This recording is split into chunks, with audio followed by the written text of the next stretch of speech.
استغربت من فكرة ان هو ازاي بيصرف عليكي وانتي بتشتغلي بتساعدي الناس في البيوت. انا عايز حضرتك تقنعني ازاي.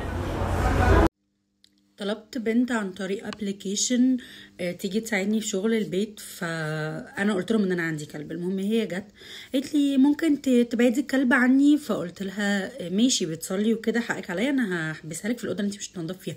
قالت لي لا الموضوع بعيد عن الصلاه خالص، اصل ده impure معناها بالعربي يعني نون جيم سين، هي طبعا قالتها بالعربي.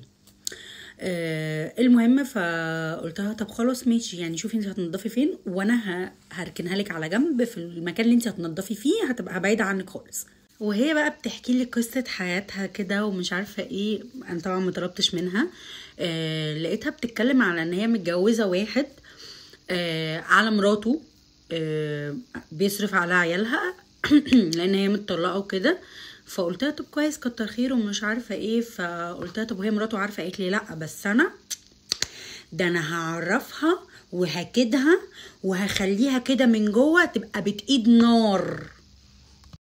انا بس قبل ما اتعمق معاه في الكلام استغربت من فكره ان هو ازاي بيصرف عليكي وانتي بتشتغلي بتساعدي الناس في البيوت.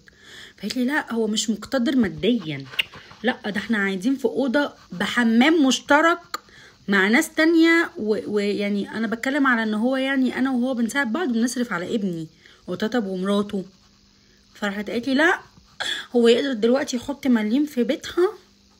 الفكرة بقى ان انا هموت واعرف مين فيهم، هي ولا الكلبة بتاعتي اللي امبيور، مين فيهم اللي نون جيمسين.